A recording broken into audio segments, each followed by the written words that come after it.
आज हम लेके आए उत्तराखंड की बड़ी खबरें। सबसे पहले बात कर लेते हैं कोरोना अपडेट को लेकर। तो भारत में कोरोना मरीजों की संख्या 3,35,626 हो गई है। वहीं 9,911 लोगों की मौत हो गई है, जबकि पिछले 24 घंटे में 10,490 नए केस आए हैं। वहीं पिछले 24 घंटे में 366 लोगों की मौत हुई है।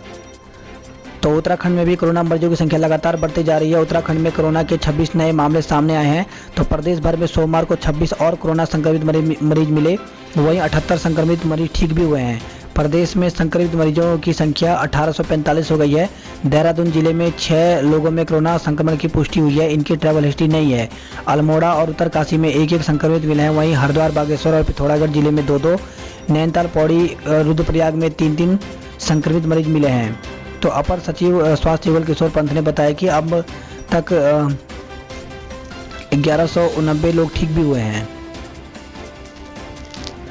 तो इस प्रकार से उत्तराखंड में कोरोना मरीजों की संख्या 1845 हो गई है। वहीं 1190 लोग ठीक भी हुए हैं, जबकि 620 की सभी एक्टिव हैं।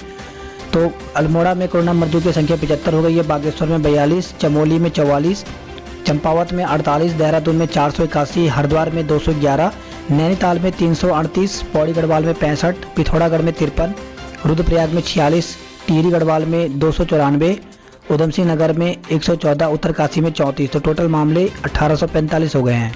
तो देहरादून में बिना ट्रैवल हिस्ट्री वाले 223 कोरोना मरीज मिले हैं।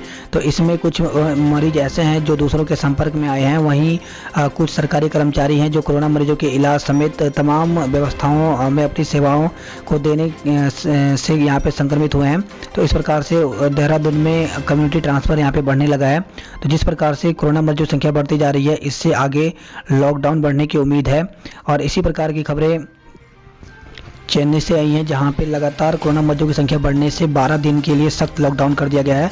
तो जिस प्रकार से यहाँ पे हालत बिगड़ते जा रहे हैं, वैसे में लॉकडाउन बढ़ने की उम्मीद यहाँ पे देखी जा रही है। और इस प्रकार से चेन्नई ने 12 दिनों के लिए सख्त लॉकडाउन कर दिया है। इसे बात करते हैं मौसम की, तो 6 जिलों में 2 दिन तक भारी बारिश की चेतावनी दी गई है। तो प्रदेश में 18 जून से प्री मानसून की बारिश शुरू हो जाएगी। 18 और 19 जून को देहरादून सहित 6 जिलों में भारी बारिश होने की संभावना मौसम विभाग ने जताई है, जबकि 16 और 17 जून को नैनीताल और पिथौरागढ़ में कहीं कहीं बारिश के साथ तेज हवा चलने की संभावना है। तो मानसून आगमन के जानकारी 72 घंटे पहले दी जा सकेगी। और वहीं 18 जून से प्री मानसून शुरू होने जा रहा है। और वहीं खबर आई है देहरादून से लखनऊ के लिए उड़ान आज से शुरू। तो देहरादून से लखनऊ के लिए जॉलीग्रांट एयरपोर्ट से उड़ानें मंगलवार से शुरू हो जाएंगी। मार्च माह के चौथे सप्ताह से यह सेवा बंद थी। तो जिस प्रकार से कोरोना मरीजों की संख्या बढ़ती जा रही है, ऐसे में वैज्ञानिकों ने सलाह दी है कि सितंबर तक स्कूल कॉलेज ना खोलें। कोई भी ताकत भारत और नेपाल के रिश्तों को नहीं तोड़ सकती, तो राजनाथ सिंह ने कहा है। तो रक्षा मंत्री राजनाथ सिंह ने कहा कि दुनिया की कोई भी ताकत भारत और नेपाल के रिश्तों को नहीं तोड़ सकती है। भारत से हमारे सामाजिक, भौगोलिक, ऐतिहासिक, सांस्कृतिक ही नहीं बल्कि रोटी बेटी और आध्यात्मिक रिश्ते हैं। भारतीयों ने नेपाल को लेकर कभी कटुता पैदा नहीं हो सकती। कहा कि लिपुलेख से धारचूला सड़क को लेकर के नेपाल के लोगों को गलतफहमी हुई है, इसका समाधान मिलकर बैठकर निकाला जाएगा। वहीं प्रधानमंत्री आज करेंगे वीडियो कॉन्फ्रेंसिंग। तो पीएम नरेंद्र मोदी के साथ मुख्यमंत्री की मंगलवार को बैठक होगी। प्रस्तावित वार्ता में मुख्यमंत्री त्रिवेंद्र सिंह रावत आर्थिक सुधार की दिशा में उठाए गए कदमों से उन्हें जानकारी देंगे। मुख्यमंत्री अनलॉक 1 के तहत शुरू की गई गतिविधियां, प्रवासियों के स्वरोजगार और कोरोना रोकथाम को लेकर के उठाए गए कदमों की जानकारी देंगे। मुख्यमंत्री ने कहा 85% घोषणा पत्र के वादे पूरे किए गए हैं। तो मुख्यमंत्री त्रिवेंद्र सिंह रावत ने कहा कि 3.5 साल के कार्यकाल में उनकी सरकार ने पार्टी के घोषणा पत्र 85% वादों को पूरा किया है। उन्होंने विपक्ष को सलाह दी कि उन्हें भी अपने घोषणा पत्रों को पढ़ लेना चाहिए। उनकी 5 साल सरकार बनाने का मौका मिला, 20% की घोषणा भी पूरी नहीं कर पाई। वहीं मुख्यमंत्री ने कहा कि कोविड-19 महामारी से लड़ने के लिए सरकार के पास पैसे की कोई कमी नहीं है। अभी हमने 1/10वां हिस्सा ही खर्च किया है। और वहीं त्रिवेंद्र सरकार की रक्षा मंत्री राजनाथ सिंह ने थपथपाई पीठ। तो रक्षा मंत्री राजनाथ सिंह ने कहा कि उत्तराखंड परिश्रम और पराक्रम की धरती है। वहीं राजनाथ सिंह को गृह मंत्री बोल गए भगत। तो प्रदेश अध्यक्ष बंशीधर भगत अपने संबोधन में राजनाथ सिंह को गृह मंत्री बोल गए, बाद में उन्हें गलती का एहसास हुआ। वहीं कांग्रेस ने कहा है कि लोग कोविड-19 से त्रस्त हैं, भाजपा वर्चुअल रैलियों में मस्त है। तो कोविड-19 के संक्रमण के दौर में कांग्रेस ने भाजपा की वर्चुअल रैलियों को लेकर सवाल उठाया है। कांग्रेस के प्रदेश उपाध्यक्ष सूर्यकांत धस्माना ने कहा कि लोग कोरोना से त्रस्त हैं और भाजपा पूरे देश में वर्चुअल रैली करने में मस्त है। वहीं पूर्व मुख्यमंत्री हरीश रावत ने कहा कि हवाई साबित हुई है रक्षा मंत्री की वर्चुअल रैली। तो उन्होंने फेसबुक पर एक वीडियो अपलोड कर रावत ने कहा कि नेपाल और चीन लगातार शरारतें कर रहे हैं। उम्मीद थी कि रक्षा मंत्री की तरफ से गर्जना देखने को मिलेगी, यह भी हवाई साबित हुई है। उत्तराखंड के लिए वर्चुअल रैली का आयोजन था, लेकिन रक्षा मंत्री ने उत्तराखंड की ही बात नहीं की। राज्य में बेरोजगारी अप्रत्याशित रूप से बढ़ रही है। और वहीं खबर आई है मुंबई में फंसे प्रवासियों को वापस लाने के लिए बनाए तुरंत योजना। तो हाईकोर्ट ने यहाँ पे सख्त निर्देश दिए हैं। इसके लिए हाईकोर्ट ने राज्य सरकार और रेलवे से 17 जून तक जवाब दाखिल करने को कहा है। तो हाईकोर्ट ने प्रवासी सहयोगी टीम की सदस्य श्वेता मासीवाल को हस्तक्षेप याचिका का संज्ञान लेते हुए राज्य सरकार और रेलवे से मुंबई में अभी भी फंसे 2600 उत्तराखंड के प्रवासियों को वापस लाने के मामले में त्वरित कार्य योजना बनाकर 17 जून को न्यायालय में जवाब दाखिल करने के निर्देश दिए हैं। राज्य लोक सेवा आयोग जल्द करेगा चयन प्रक्रिया शुरू। तो लोक सेवा आयोग के सचिव राजेंद्र कुमार ने बताया कि लॉकडाउन से काम प्रभावित हुआ है, लेकिन आयोग द्वारा प्रयास किया जा रहा है कि सीधी भर्ती के सभी गतिमान प्रकरणों को शीघ्र चयन प्रक्रिया को पूर्ण किया जाए। उन्होंने बताया कि वर्तमान में आयोग स्तर पर राजकीय महाविद्यालयों में असिस्टेंट प्रोफेसर भर्ती प्रक्रिया 2017, अर्थ एवं सांख्यिकी अधिकारी परीक्षा 2018, उत्तराखंड न्यायिक जज सेवा सिविल सेवा जो है 2019, सहायक वन संरक्षक परीक्षा 2019, उत्तराखंड सचिवालय, उत्तराखंड लोक सेवा आयोग पर अपर निजी सचिव परीक्षा 2017, उच्च न्यायालय अधिष्ठान के अंतर्गत सहायक समीक्षा अधिकारी, टाइपिस्ट, अनुवादन सहायक, लेखाकार, लाइब्रेरियन परीक्षा 2014, माध्यमिक उच्च न्यायालय अधिष्ठान के अंतर्गत व्यक्तिगत सहायक परीक्षा 2019 की सीधी भर्ती के प्रकरण गतिमान है। सचिव ने बताया कि आयोग द्वारा भर्ती संबंधी समस्त प्रकरणों में जल्द ही कार्रवाई का प्रयास किया जा रहा है। और राज्य सरकार की नई गाइडलाइन जारी हो गई है। इसको लेकर के अब सैलून और स्पा में अब थर्मल स्क्रीनिंग जरूरी हो गई है। और ऐसी खबर आई है, अंतिम संस्कार को अब कोरोना रिपोर्ट का इंतजार नहीं करना होगा। तो 3 दिन में आ रही थी रिपोर्ट, डीप फ्रीजर नहीं होने से शव खराब हो रहे थे। तो ऐसे में अब जो है कोरोना जो संदिग्ध हैं उनकी मौत के बाद अब कोरोना रिपोर्ट का इंतजार नहीं करना पड़ेगा। तो अब जो है इसके लिए नई गाइडलाइन जारी हो गई है। तो गाइडलाइन के मुताबिक परिजन तत्काल शव का अंतिम संस्कार कर सकेंगे। तो वहीं बड़ी खबर आई है, बसों का संचालन न होने से रोजगार पर संकट है। तो फैक्ट्रियों में पहुंचने के लिए श्रमिकों को नहीं मिल रहे हैं वाहन। वहीं चक्राता से खबर आई, जहां पे संचार सेवा न होने से गुस्से में ग्रामीण है। तो चक्राता के कई गांव के लोगों ने लाखा मंडल में प्रदर्शन किया है। वहीं शासन प्रशासन पर लगाया क्षेत्र की उपेक्षा का आरोप। तो इस प्रकार से अभी भी जो वाहन है वो चल नहीं पा रहे हैं, इससे काफ़ी ज़्यादा समस्या देखने को मिल रही है। और वहीं खबर आई है, उत्तरांचल कर्मचारी शिक्षक संगठन ने मुख्यमंत्री को ज्ञापन भेजा है और कहा है कि वेतन भत्तों की कटौती का फैसला वापस ले सरकार, नहीं तो आंदोलन की चेतावनी दी है। और इस खबर आई है, राज्य प्राथमिक शिक्षक संघ के पदाधिकारियों ने सोमवार को विभिन्न मांगों को लेकर के सीएम त्रिवेंद्र सिंह रावत से मुलाकात की है। और इस खबर आई है, यूजीसी नेट के लिए आवेदन की तिथि 30 तक बढ़ा दी गई है। तो एनटीए की यूजीसी नेट सहित 6 प्रवेश परीक्षाओं की ऑनलाइन परीक्षा फॉर्म की तिथि 30 जून तक बढ़ा दी गई है। और इस खबर आई है, देहरादून में दोपहर के बाद बादल छाए रहे, वहीं उसके बाद बूंदाबांदी हुई है, जिससे कि राहत मिली है। और वहीं बड़ी खबर आ रही है, अब अशासकीय स्कूलों में नई भर्ती पर रोक लगा दी गई है। तो शिक्षा विभाग ने अशासकीय स्कूलों में नए पद सृजित करने पर रोक लगा दिया है। अपर निदेशक गढ़वाल महावीर सिंह बिष्ट ने इस बाबत सभी सीईओ को निर्देश जारी कर दिए हैं। किसी भी स्कूल में नए पद सृजन और भर्ती की मंजूरी नहीं दी जाएगी। शिक्षा विभाग ने यह फैसला सरकार के मित व्ययिता के आदेश के तहत लिया है। वहीं नए पदों पर लगी रोक का विरोध भी किया गया है।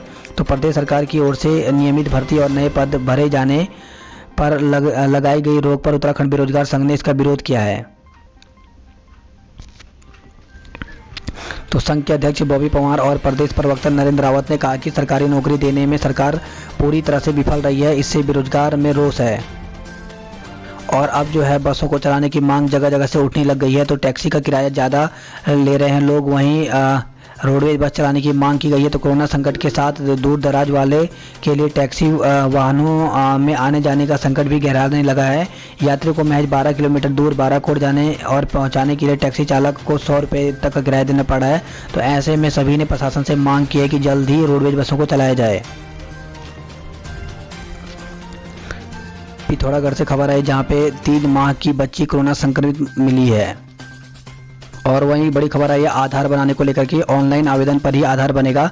तो बायोमेट्रिक अपडेशन का शुल्क भी बढ़ा दिया गया है। तो नए आधार कार्ड बनवाने पर कोई शुल्क नहीं लगेगा, जबकि 5 से 15 साल तक के बच्चे के बायोमेट्रिक अपडेशन पर शुल्क नहीं लगेगा। वहीं नाम, पता, जन्मतिथि, मोबाइल नंबर, ईमेल अपडेशन पर 50 रुपये लगेगा, जबकि बायोमेट्रिक का डिटेल अगर अपडेट करवाना है तो 100 रुपये लिया जाएगा, पहले 50 रुपये लिया जाता था। वहीं ई आधार डाउनलोड और ए फॉर सीट पर कलर प्रिंट आउट की शुल्क 30 रुपये देना होगा। तो ये कुछ यहाँ पे निर्धारित किए गए हैं। और वहीं खबर आई है प्रवासियों को स्वरोजगार से जोड़ने के लिए 110 करोड़ रुपए जारी कर दिए। तो मुख्यमंत्री त्रिवेंद्र सिंह रावत ने जिलों को धनराशि जारी कर दिए हैं। इस खबर आई है क्वारंटाइन सेंटर में फांसी मामले में मानवाधिकार आयोग सख्त हो गया है। तो उत्तराखंड मानवाधिकार आयोग ने बालावाला क्वारंटाइन सेंटर में युवक के फांसी लगाने के मामले में स्वतः ही संज्ञान लेते हुए मुख्य सचिव, जिलाधिकारी देहरादून, वरिष्ठ पुलिस अधीक्षक एवं मुख्य चिकित्सा अधिकारी को नोटिस जारी कर जवाब तलब करने को कहा है। वहीं डॉक्टर व नोडल अधिकारी के निलंबन का विरोध किया गया। तो काली पट्टी बांधकर किया काम, 10 दिन में निलंबन आदेश रद्द करने पर होगा कार्य बहिष्कार। और इस साथ खबर आई है हरिद्वार से, जहां पर नजीमाबाद हरिद्वार हाईवे पर आज धमका हाथियों का झुंड। उत्तराखंड में शहरों की तुलना में पहाड़ों पे कोरोना का संक्रमण लगातार बढ़ता जा रहा है। वहीं खबर आई है देहरादून से, जहां पे जिले में 32 क्वारंटाइन सेंटरों में 64 नोडल अधिकारियों की नियुक्ति की गई है। खबर आई देहरादून से, जहां पे 16 युवाओं से नौकरी के नाम पर ठगे 32 लाख। तो दिल्ली निवासी आरोपी ने खुद को बताया था गृह मंत्रालय में तैनात, और इस प्रकार से ग्रुप सी के कर्मचारी के पदों की भर्ती का झांसा देकर के 16 युवाओं से 32 लाख की ठगी की गई है। और खबर आई है लखनऊ और देहरादून के बीच हवाई सेवा आज से शुरू होगी। तो रोजाना औसतन 500 लोग कर रहे हैं यात्रा।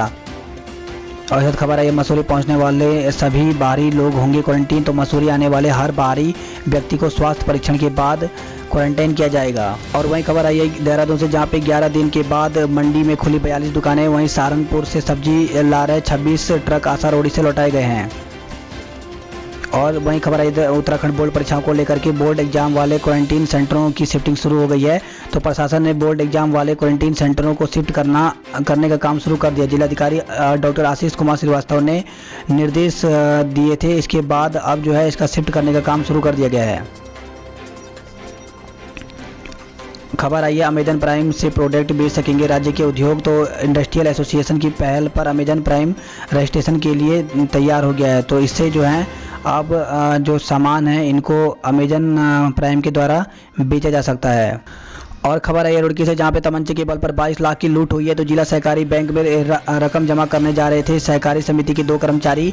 बैंक के नज़दीक ही हथियारबंद 2 नकाबपोशों ने बदमाशों ने लूट को अंजाम दिया है। वहीं खबर आई है कोटद्वार से, जहां पे ट्रक ने फैक्ट्री में सो रहे 2 मजदूरों को कुचला है।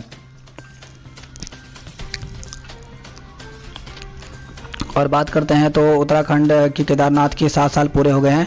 कुछ सवरा तो कुछ अभी संवरना बाकी है। अभी भी बहुत से इंतजाम है जो यहाँ पे पूरी तरह से नहीं हुए हैं। वहीं आज भी खोजते हैं पुरानी निशानियाँ। तो जरा सी बारिश में आज भी लोग जो हैं वो सहम जाते हैं। वही खबर है दिल्ली से लौटे पुरोला के युवक की मौत हो गई है। तो 14 दिन संस्थागत और 7 दिन के होम क्वारंटाइन की अवधि पूरा कर चुका था युवक। तो इस प्रकार से उसकी मौत हो गई है। और देहरादून से खबर आई है, जहाँ पे शिक्षिका और सुरक्षा गार्ड ने फांसी लगा करके जान दे दी है। तो विकास नगर के इंटर कॉलेज में थी राजनीतिक शास्त्र की शिक्षक। वहीं रायपुर में जान देने वाला सुरक्षाकर्मी, दोनों की आत्महत्याओं की वजह नहीं हो पाई है साफ।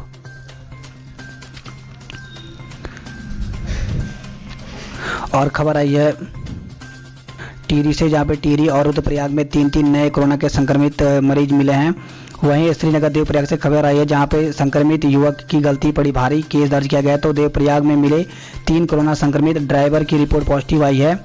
तो विकासखंड देवप्रयाग के डांडा भैंसकोट गांव में कोरोना संक्रमित युवक की गलती पूरे गांव पर भारी पड़ गई। गलत जानकारी देने के बाद ही युवक होम क्वारंटाइन का उल्लंघन कर पूरे गांव में घूमता रहा।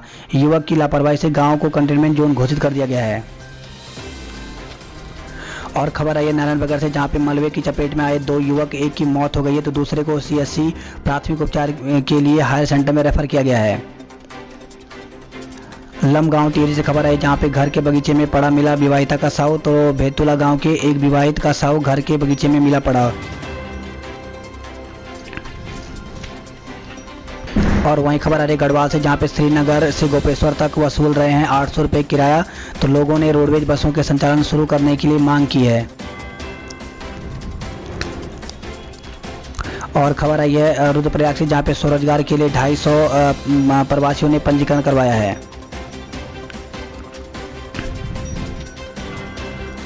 हरिद्वार से खबर है, जहां पे दहेज की मांग पूरी न होने पर दिया तलाक मुकदमा दर्ज किया गया है। तो दहेज की खातिर एक व्यक्ति ने अपनी ही पत्नी को एक बार में ही 3 बार तलाक बोल करके तलाक दे दिया।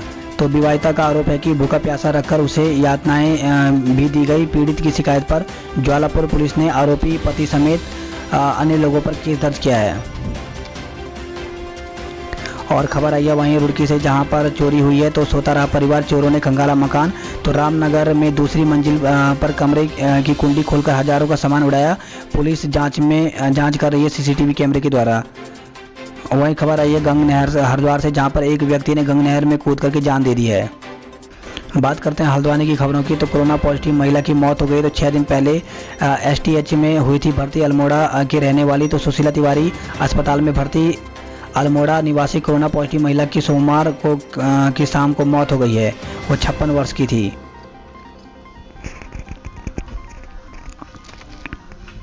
और हल्द्वानी से खबर है, जहां पे जिले में 40 किलोमीटर प्रति घंटे की रफ्तार से आंधी आ सकती है।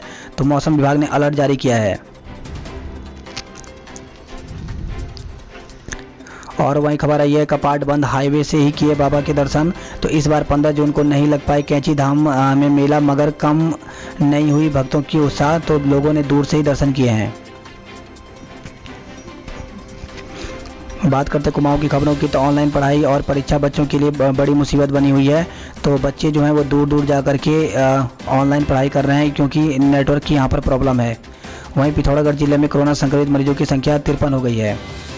खबर है अल्मोड़ा से, जहां पे भूमि विवाद में होम क्वारंटाइन युवक की पिटाई की गई है।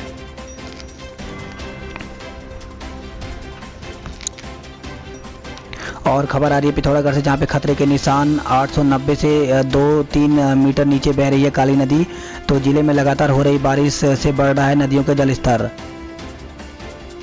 इस खबर आई है अति संवेदनशील 22 गांवों को विस्थापन का इंतजार है। तो सीमांत जिले की आपदा की दृष्टि से अति संवेदनशील 22 गांवों के लोग पिछले कई सालों से विस्थापन का इंतजार कर रहे हैं। और खबर आई है द्वाराहाट से, जहां पे द्वाराहाट के किशोर ने खुदकुशी की है। तो सोमवार को 13 वर्षीय किशोर ने अज्ञात कारणों के चलते घर में फंदा लगाकर जान दे दी है। वहीं यूपी बॉर्डर पर सख्ती बढ़ा दी गई है। खबर है काशीपुर से, जहां पे युवती ने पंखे से फांसी लगा करके आत्महत्या की है।